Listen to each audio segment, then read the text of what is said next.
बोलिए सदगुरुदेव की। साच बराबर तप नहीं, झूठ बराबर पाप।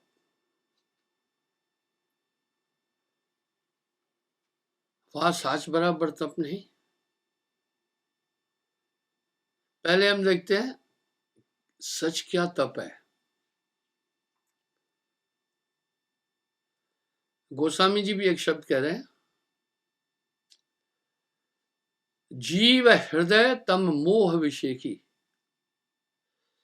छूट न ग्रंथ किम जाय न पेखी। अगर मनुष्य के अंदर अंधकार है, अज्ञान अंधकार है, इसके कारण ये जीवात्मा मनुष्य अधर्म के कर्म करता है। अब यहां सवाल है, साच बराबर तप नहीं, झूठ बराबर पाप। गोस्वामी जी भी रामायण में कह रहे हैं, सत्य समान धर्म नहीं आना।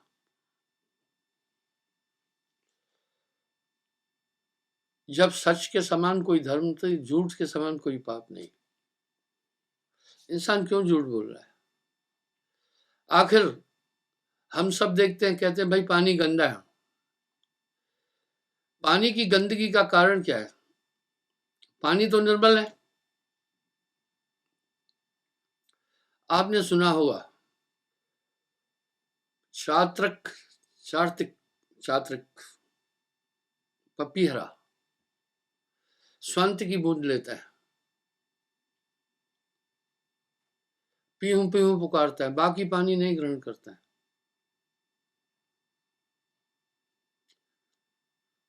अपनी प्यास कैसे बुझाता है? जिंदा रहने के लिए वो तब तक अपनी प्यास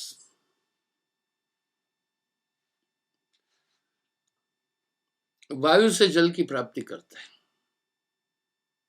जिस भी प्राणी में ब्लड है, उसको ऑक्सीजन चाहिए।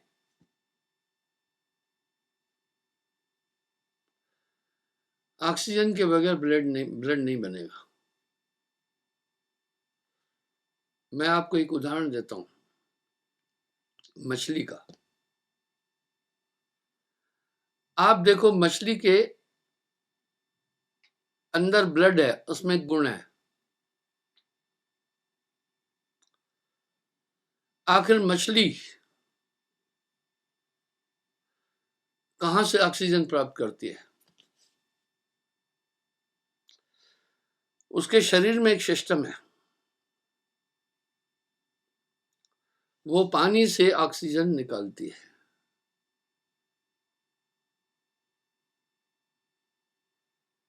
उसके शरीर में सिस्टम है। दूसरा उदाहरण देता हूं, सांप। दीपावली के दीप जलने के बाद उत्तर भारत में अंडरग्राउंड हो जाता है। वजह, ठंड के बढ़ने के कारण उसका शरीर ऐंठ जाता है। हम सबके शरीर का तापमान आंतरिक है, चाहे कोई भी मौसम आए, वो मेंटेनेंस है, प्रकृति का एक नियम है। चाहे सर्दी में भी देखो, आपका टेम्परेचर 98 पॉइंट कुछ होगा, गर्मी में भी। सांप के साथ ऐसा नहीं है। उसका टेम्परेचर बॉडी का बाहरी वातावरण से है।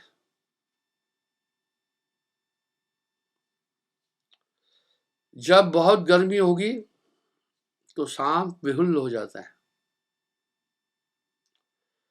इसलिए ठंडक में रहता है। मैं आपको एक उदाहरण दे रहा हूं। 1976 की बात है। उज नदी के किनारे हमारी एक्सरसाइज चल रही थी।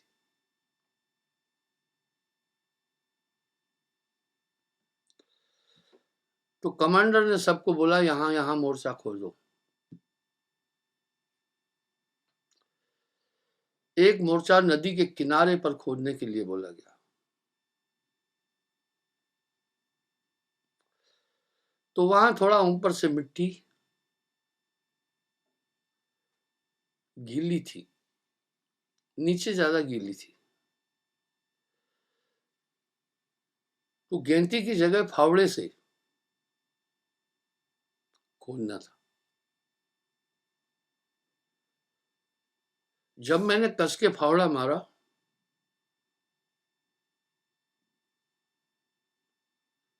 फावड़े में धार थी। काला सांप इतना तक कट के मिट्टी के साथ आ गया। ओ, मैं बड़ा दुखी हुआ।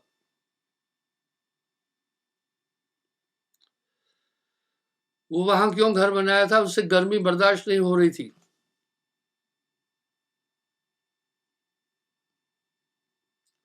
इसलिए वो वहां घर बनाया था। हमारी धरती में एक आटोमेसी है, इसलिए धरती जिंदा है।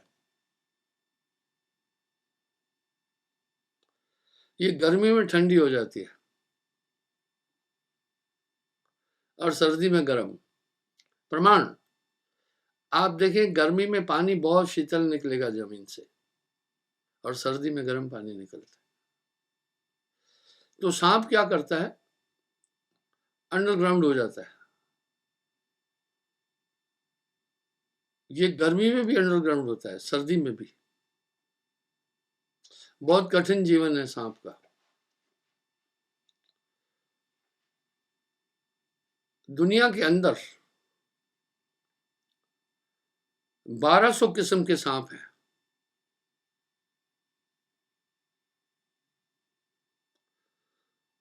उनमें से सिर्फ 10 से 12% विषैले है, बाकी में जहर नहीं। मैं आप सबको एक राय देना चाहूंगा, जब भी सर्पदंश हो, किसी से झाड़ा फूकी कराने मत जाना, फ्रॉड है।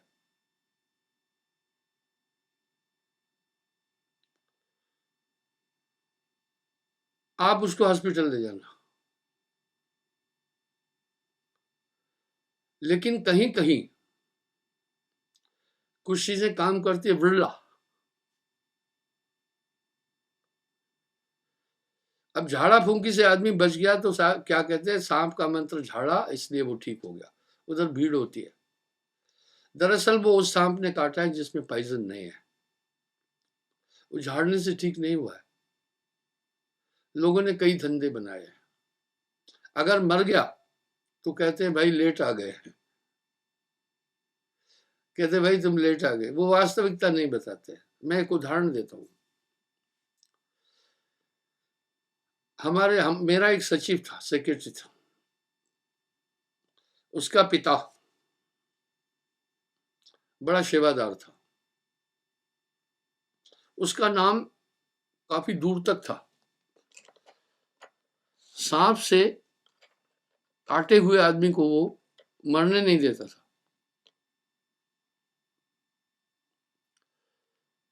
मैंने उससे पूछा, बाबा आपके पास ऐसा क्या है? बोला गुरुजी ऐसा है, मैं एक दिन भैंसे चरा रहा था। मैं 1% जो बोला उसका मैं आपको प्रमाण दे रहा हूं। बोला मैंने देखा सांप और नेवले में लड़ाई हो रही थी। आप कभी भी देखना, सांप के शरीर में इतनी ताकत है, अगर वो लपेटे मिले तो आदमी की बाजू तोड़ देगा। सांप अगर लपेटे में किसी को ले तो उसकी बाजू तोड़ देगा।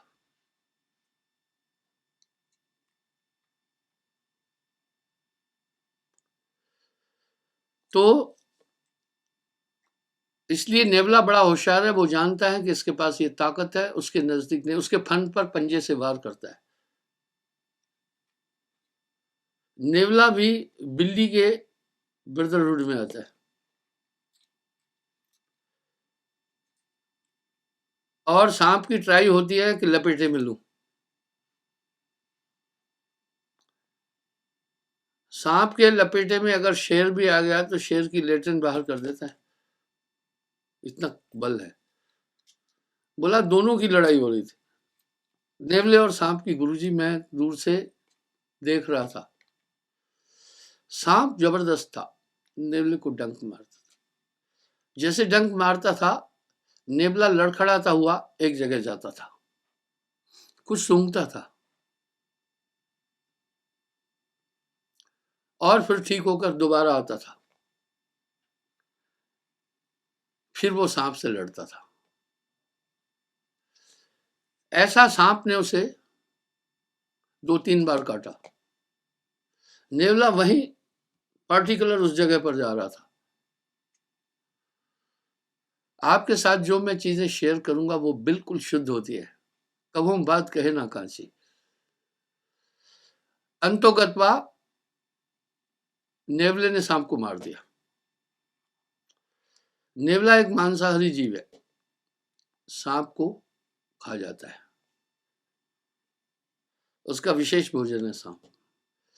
सांप को बहुत से लोग खाते हैं, जीव खाते हैं। कमांडो में सांप को खाने का तरीका बताते हैं, आर्मी में भी उसका मांसाहारी लोग खाते हैं। उसका एक बित्ता सर की तरफ का हिस्सा काट के फेंक देते हैं, पूंछ की तरफ 1 फीट करीब हिस्सा काट के फेंक देते हैं, खाल पूरी खींच लेते हैं और आदमी भी सांप खाते हैं। इस तरह से सांप का प्रमुख भोजन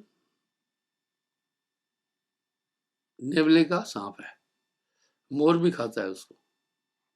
बोला गुरुजी नेवले ने सांप को अंतोगत्वा मार दिया और घसीट के ले गया झाड़ी में, वहां तसल्ली से खाया हुआ। मुझमें जिज्ञासा आई, मैं उस जगह गया जहां वो सूंघता था। गुरुजी छोटी छोटी छोटी छोटी कई बूटियां दी घास था, मैं आइडेंटिफाई नहीं कर सका इनमें से कौन सी वो बूटी है जिसके सूंघने से जहर खत्म हो जाता है। मैंने क्या किया, वो पूरी मिट्टी फावड़े से मिट्टी के साथ वो बूटी भी निकाल दी पूरी।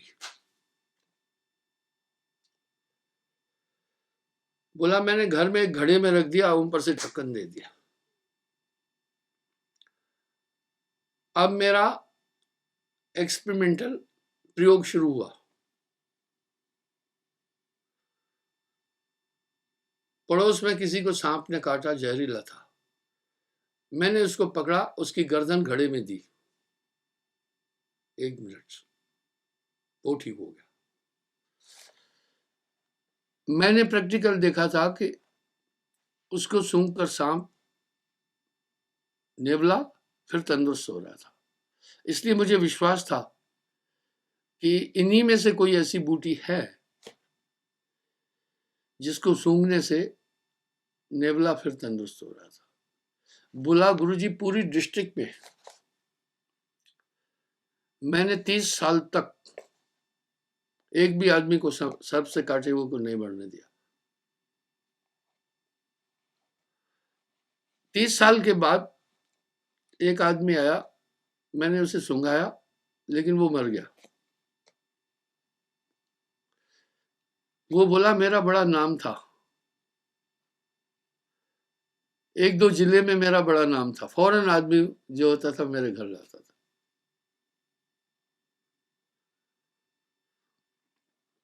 यहाँ कहने का मंतव्य ये है, अब यहाँ साहब क्या कह रहे हैं सदगुरु महदीनी अजब जड़ी, सो जड़ी मोह अति प्र लागे, अमृत रस से भरी। 5 नाग 25 नागनी, सुंगत तुरत मरी। तो सांप के शरीर में एक सिस्टम है।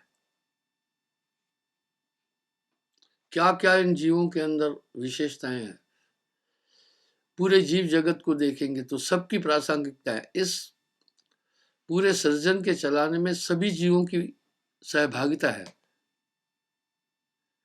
इसलिए यह धर्म बोल रहा है, अहिंसा परमो धर्म, किसी भी जीव को आप नहीं मारें। सांप के अंदर एक सिस्टम है। जब वो अंडरग्राउंड हो जाता है सर्दियों में, पता है जिंदा कैसे रहता है? वो जिंदा रहता है, श्वास लेता है। जल क्या है? विज्ञान में बच्चों को स्कूलों में पढ़ाया जाता, हमने भी पढ़ा था, 2 गैसों का मिश्रण है। पूरी ऊर्जा।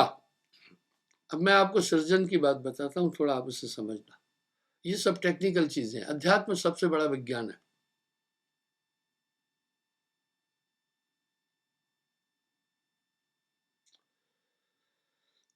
पृथ्वी की उत्पत्ति ही जल से है।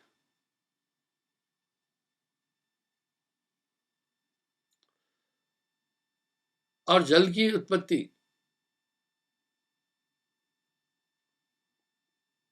अग्नि से है। अग्नि की उत्पत्ति वायु से है। वायु की उत्पत्ति आकाश से है। और आकाश की उत्पत्ति शून्य से है। इसलिए साहब अपनी वाणी, साहब की वाणी में बहुत विज्ञान भरा पड़ा है। साहब वाणी में एक बात कह रहे हैं, शून्य में रचो संसारा, शून्य का है खेल सारा। शून्य में रचो संसार। पूरी दुनिया का बेस ही शून्य है। शून्य से ही आकाश तत्व की उत्पत्ति होती है। आकाश से वायु, वायु से ही अग्नि उत्पन्न होती है, और अग्नि से ही जल,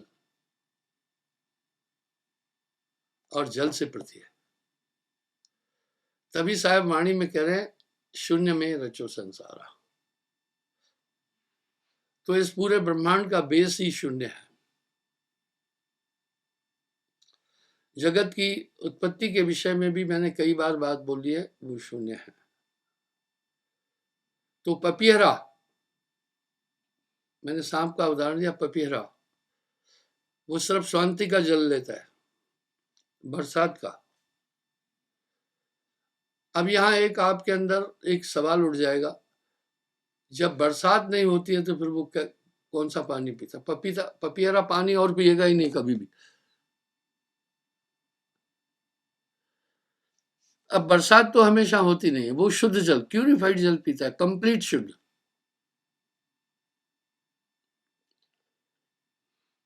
और ये शुद्ध जल सीपी भी लेती है।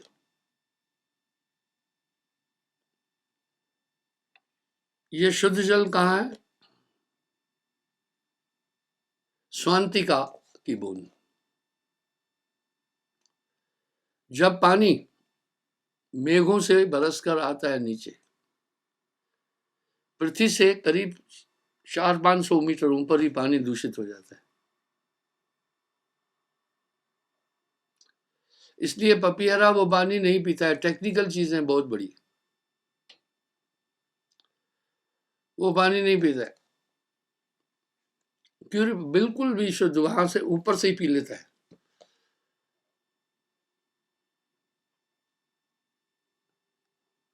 क्योंकि अगर आप कभी भी देखेंगे, जब सूर्य ढल रहा हो पश्चिम की तरफ, अगर आपकी खिड़की है, खिड़की से अगर थोड़ी सी भी सूर्य की रोशनी अंदर आ रही है, बाकी अंधेरा है, उस रोशनी में आपको हजारों लाखों अणु ऐसे घूमते घूमते मिलेंगे। और ये सब आपने देखे भी होंगे, नहीं तो प्रैक्टिकल देखना। हम सब इस तरह वायुमंडल में है, पृथ्वी के मंडल में है। इसलिए बाजे लोग, डॉक्टर लोग पहली बात कहते हैं मुंह से तो सांस लेना ही नहीं है, आपके फेफड़े खराब हो जाएंगे। नाक के अंदर रोम है, वो उन अणुओं को अपने में रोक देते हैं। नाक से ली हुई श्वास फायदेमंद है, लेकिन कुछ ना कुछ उसमें अणु फिर आ जाते हैं। इसलिए कुछ लोग हमेशा मास्क लगाते हैं, उदाहरण के लिए जैनियों में। और ये मास्क वैसे भी लाभदायक है। आप देखो, मैंने जेब में मास्क लगाया। आप जब भी भीड़ में रहें, आदमी जब सांस छोड़ता है तो उसमें 85% दूषित वायु होती है। आप भीड़ के अंदर कभी भी देखना, एक स्लाइड सा असर आपके दिमाग पर पड़ेगा। आप वृक्षों के नीचे चले जाना तो आपको बहुत खुशगवार लगेगा, क्योंकि ऑक्सीजन आपको वहां फुल लगती है। तो पपीहरा शांति की बूंद का को ही ग्रहण करता है। क्या बात है। इस तरह सीपीबी बंधुओं, आगे आते हम। सत्य व्रत सम व्रत न कोई, ज्ञान समान गुरु नहीं होई। आखिर जब हमारी आत्मा निर्मल है, कुछ दूषण तो है ना फिर इंसान के अंदर, ये कहां से आया? कुछ ना कुछ तो बात है। आप हम सब कमरे में रोज झाड़ू लगाते हैं, मकान में। क्यों भाई?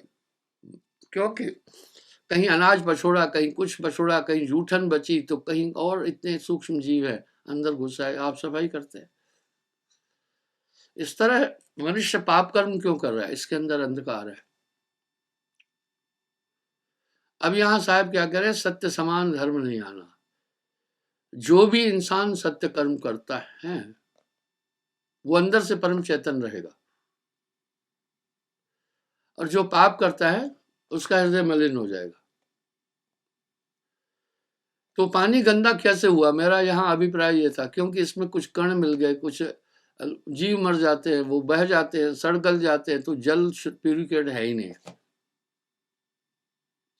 इसलिए आजकल काफ़ी संसाधन है और वैसलरी आदि बोतलें मिल रही हैं, पानी आप शुद्ध पिएं, वो प्यूरिफाइड करते हैं, लेकिन वो उतना प्यूरिफाइड नहीं हो पाता है जितना वो चात्रक पीता है पानी। अच्छा, तो जीव हृदय तब मोह विषय की। अब ये सवाल आया कि इंसान के अंदर अज्ञान अंधकार आया कहाँ से? ये जीवात्मा पाप कर्म क्यों कर रहा है? इस शरीर का अधिष्ठा कौन है?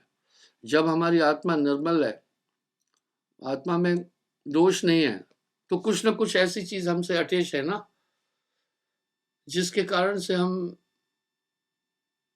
अनैतिक कर्म करते हैं। कई आदमी हैं कुछ ऐसा कर्म करके बाद में पछताते भी हैं। जल क्यों दूषित हुआ? क्योंकि इसमें कण मिले।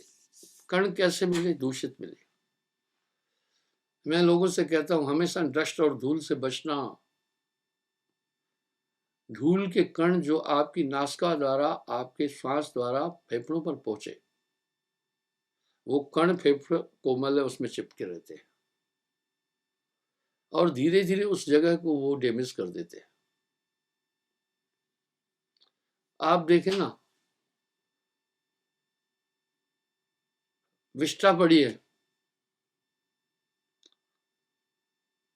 झोंके से विष्ठा का गंध आपके नाक तक, आप एकदम विवल हो जाते हैं, परेशान हो जाते हैं। इसका मतलब है उन्होंने आपके दिमाग पर एक असर पहुंचा दिया, आप फौरन नाक बंद कर देते हैं। मैं इसका एक दूसरा उदाहरण देता हूँ। भोपाल में यूनियन कार्बाइड की फैक्ट्री थी, जिसमें 1984 में मिथोल आइसोनाइड गैस लीक हुई, हजारों लोग मर गए थे। उस फैक्ट्री में काम करने वाले आदमी को टीबी हो जाती थी। यही मेथोल आइसोनाइट गैस चेरनोबिल रसिया में लीक हुई थी, हजारों लोग मर गए थे। तो जब भी जहरीली गैस आती है तो आपके दिमाग पर एक कुप्रभाव पड़ता है। इसलिए वृक्षों के नीचे जहां शांत वातावरण है, आपको ऑक्सीजन युक्त गैस मिलती है। बंधुओं, मेरे ये कहने का मतलब है कि शरीर के अंदर विषमृत एक रहत एक संगा, मलयागर में रहत भुजंगा। जरूर इस शरीर के अंदर कुछ शैतानी ताकतें काम कर रही है। आदमी इससे बेखबर है। क्या इसके लिए हमें कोई प्रयोग करना पड़ेगा? क्या सामने नहीं दिख रहा है क्या? एक तथ्य तो हमारे बिल्कुल सामने है। हम तो सब कह भी तो रहे हैं ना, आत्मा निर्मल है, पाप रहते हैं, उसमें काम नहीं है, क्रोध नहीं है, मोह नहीं है, अहंकार नहीं है। ये लाशें आप देख रहे हैं। ये इस मिथोल आइसोनाइट गैस के कारण से लोग मर गए थे। देखा, वो जहरीली गैस लिए हमारे पर असर डाल दिया। आइए, मैं बताना चाह रहा हूं, जब आत्मा निर्मल है तो भैया इसके अंदर फिर ये क्यों आ रहे हैं, दोष क्यों आ रहे हैं, पाप क्यों आ रहे हैं? गोस्वामी जी इसका निरूपण कर रहे हैं। जीव हृदय तम मोह विषय की, अंधकार की एक वृत्ति है। जीव के हृदय में अंधकार है। आप कभी गहरे अंधेरे में जाना, क्या प्रभाव पड़ता है मैं बताता हूं। अंधकार का सबसे बड़ा प्रभाव पड़ेगा, आप भ्रमित हो जाएंगे। मैंने ये एग्जाम्पल पहले भी दिया था, आज फिर दे रहा हूं, प्रसंग आ गया ना। भोपाल में ताजमहल है।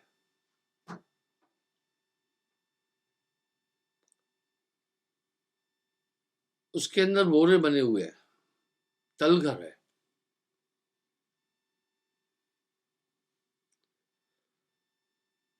और उन तलघरों में घोर अंधकार है। जब सेना पराजित हो जाती थी तो वो विड्रॉ करते थे वहां से। वहां मेरे किसी रिश्तेदार का भी घर था, उस तलघर में।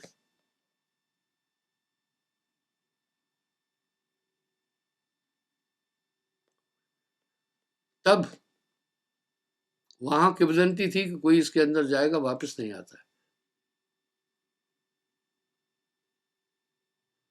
मैंने ठान लिया कि मैं जाऊंगा। मैंने एक टार्च अपने हाथ में ली।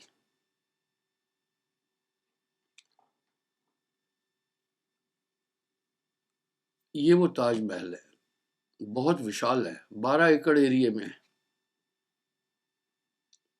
बहुत प्राचीन काल का बना हुआ है। और उन तलघरों में भी सैनिक रहते थे।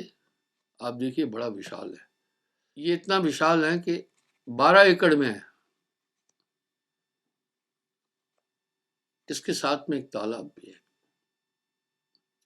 मैंने एक टार्च पकड़ी, गया। मैंने एक टेक्निक अपनाई। मैं एक दीवार को, बाएं हाथ से दीवार को छूता हुआ जा रहा था। जब छूता हुआ दीवार को जा रहा था, जहां टर्न था मैं याद रखता था कि यहां से मैं लेफ्ट टर्न हुआ। फिर वो कभी कभी लेफ्ट जाकर के फिर राइट में आना पड़ता था। मैं ये याद रखा। मैं उसमें करीब करीब 50-60 फीट अंदर घुसा। अब वहां क्या था, जो मेरी टार्च की रोशनी थी वो 1 फीट से आगे नहीं जा रही थी। इतना घोर अंधकार था कि वो प्रकाश की जो रोशनी थी उसको भेद नहीं पा रही थी अंधेरे को। मैं कभी कभी कहता हूं, आपने घोर अंधकार देखा नहीं है। बस टार्च में सेल नए थे, अच्छी टार्च दी थी मैंने, पर 2 फीट तक ही सिर्फ रोशनी जा रही थी। आपकी टार्च की रोशनी कितनी दूर तक जाती है आप अपना सकते हैं। आप रात के समय अच्छी पावर की लाइट ऊपर की तरफ करके जलाना, आपको पता चल जाएगा आपकी टार्च की रोशनी कहाँ तक गई है। प्रैक्टिकल कर लेना। अब क्या असर हुआ, मुझे यूं लगने लगा मैं भ्रमित हो रहा हूं, मेरा दिमाग काम नहीं कर रहा है, कुछ सूझ नहीं रहा है। ये जो आपके कर्मज्ञान इंद्रियां हैं सब ये दिमाग की है। मैं कहता हूँ आंख, खुद आंख का कोई अस्तित्व नहीं, आंख तो दिमाग की आंख है, कान दिमाग का कान है। इसलिए वो अंधकार के कारण से ऐसा लगा जैसे सब भूलना जा रहा हूं। मैंने सोचा निसंदेह आगे जाना बहुत खतरनाक होगा। फौरन मैं उसी रास्ते से रिटर्न आया। तब मुझे पता चला वहां लोगों ने क्या कर रखा है। रोशनदान थोड़े से हैं बाहर की तरफ से, तो एक एक दो दो 10-10 फीट तक 20-20 फीट तक गरीबी के कारण कुछ लोग रहते हैं। अभी इसको खाली कराया गवर्नमेंट ने, जर्जर हो गया था। फिर उन्होंने पर्दे लटकाए हुए थे, तो फिर अंधकार। इस तरह जीव हृदय तब मोह विषय की। इसलिए जीव के हृदय में, यहाँ मेरा अभिप्राय, ये अंधकार है, ये तमोगुण से अंधकार उत्पन्न हुआ, यही मायावी चीज है। और अच्छा है वैज्ञानिक कह रहे हैं the black matter is the base of the creation. आकाश तत्व, वो ब्लैक मैटर बोल रहे हैं, वो इस सृजन का आधार है, अंदर वो है। इसलिए जान जान नर करे डिठाई, मनुष्य जानता भी है कि ये पाप है ये पुण्य, फिर भी कर रहा है। वो चीज उसको विवश कर रही है। दिमाग ऐसी चीज है, यही है मन। वो जिस दिशा में भी चाहता है इस पूरे शरीर को घुमाता है। सिस्टम क्या है, जो मन ने तरंगे दी पूरी बॉडी फॉलो करती है।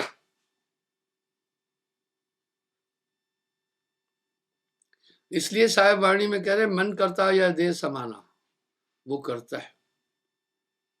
आगे शब्द में क्या कह रहे हैं, या तन में और रहे ना कोई, मन और जीव रहे मिल दोई। इस शरीर में और कोई भी नहीं है, आत्मा और मन है। इसलिए साहब ने मन पर जो आइडियोलॉजी बोली है, व्यापक ज्ञान है उसके अंदर। मन तरंग में जगत भुलाना। फिर आगे क्या कह रहे हैं, मन सयार मन सा लहर बहे कतऊ ना जाए। वाह, मन एक समुद्र है, इसमें तरंगे जैसे उठती हैं, इस तरह मन की तरंगे उठती है। मस्तिष्क और हमारी इंद्रियां उसके अनुसार काम करती है। इसका मतलब है आत्मा का यहाँ कुछ नहीं हो रहा है, सीधी सीधी बात है। अब यहाँ साहब क्या कह रहे हैं, जैसे जस नट बरकट को दुख दे नाना नाच नचावन दे। जंजीर में बंधा हुआ है बंदर, इसलिए बाजीगर जो चाहता है उससे कराता है। भाइयों मैं यही कह रहा हूं, और साहब की आइडियोलॉजी यही कह रही है कि बड़े बड़े धुरंधरों को भी इस तरह मनना चाहता है, क्योंकि अंधकार है। और ये हमें प्रत्यक्ष में, शास्त्रों में भी लिखित में मिलता है, कथाओं में सुनते हैं कि हमारे पूर्व ऋषि मुनियों ने घोर तपस्याएं की, लेकिन उसके बाद भी वो मन और माया के बीच उलझ गए। तो साहब क्या कह रहे हैं, करो नाम उजियारा। जब गुरु, और ये स्पष्ट बात है, गुरु बिन हृदय शुद्ध ना हुई। गुरु हृदय शुद्ध कर देता है। कैसे कह रहे हैं साहब आगे, चकमक पथरी रहत एक संग उठत नहीं चिंगारी। अग्नि तो काष्ठ में अग्नि विद्यमान है। इस तरह आत्म ज्ञान बिना नर भटके क्या मत रखा काश। आप कितने भी पढ़ लो ना, कितनी भी विद्याएं धारण कर लो, कितने भी तीर्थ कर डालो, कितना भी पृथ्वी की परिक्रमा करो, कुछ काम नहीं बनने वाला है ये सब। अब यहाँ साहब एक सटीक शब्द क्या कह रहे हैं, सात दीप पृथ्वी परिक्रमा, सार शब्द बिन मिटे न भरमा। सात दीप पृथ्वी परिक्रमा, सार शब्द बिन मिटे न भरमा। इसलिए गुरु हृदय प्रकाशित करता है। मैं एक सिस्टम है, वो नाम में मैं बताऊंगा।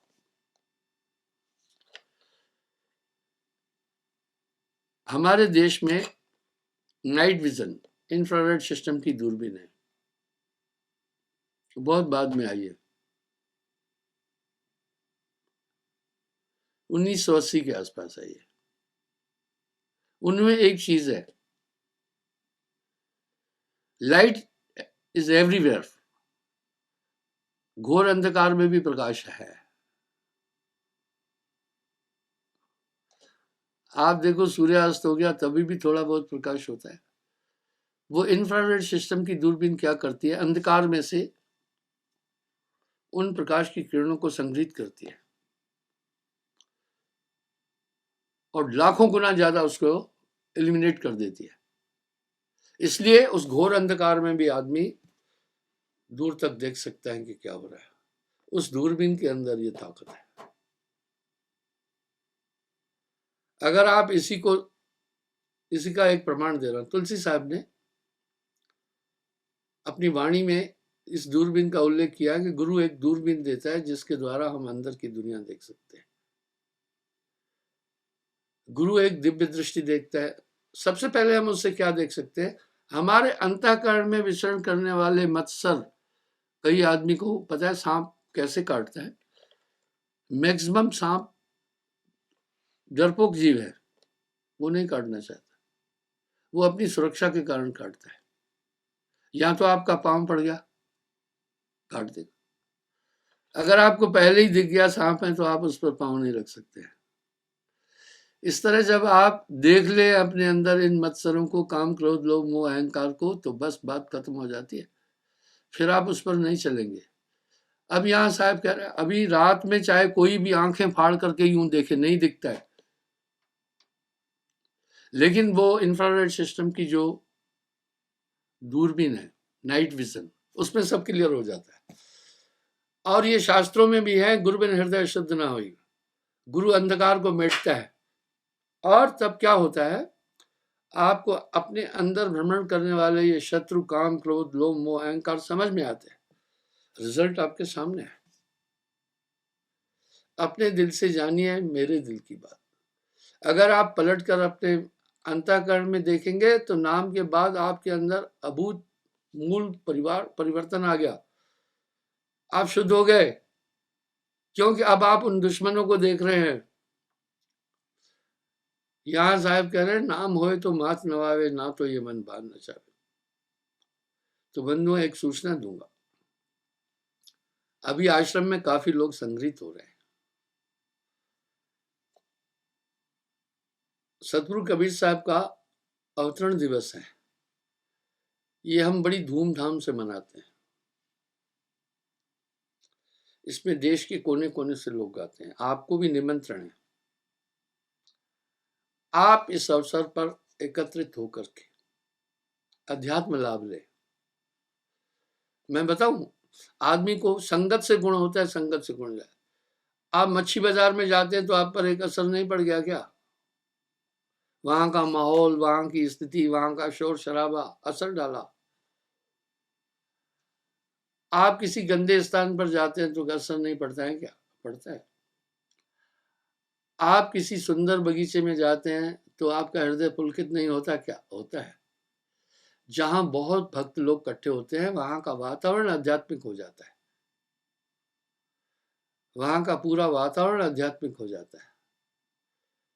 इसलिए ऐसे परम वेला पर जो आयोजन बड़े बड़े होते हैं उसमें आप आए।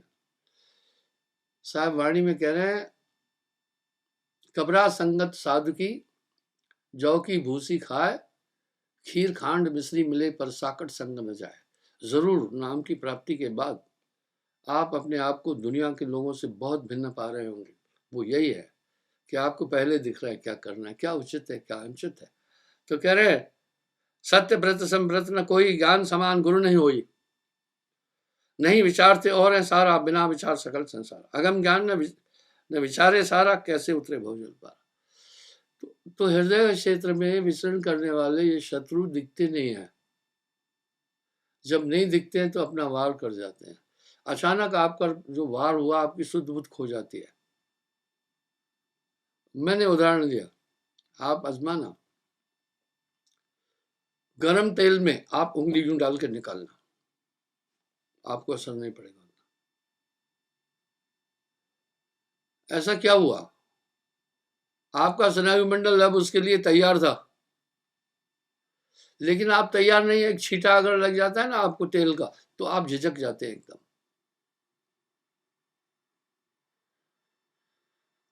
इस तरह जब आप हमेशा चेतन हैं, आपका अंतःकरण प्रकाशित हो चुका है, तो ये सब असर नहीं डाल पाते, होते हैं। धन्यवाद। कल मैं पुनः हाजिर हूँगा। अब आरती के लिए खड़े हो जाए।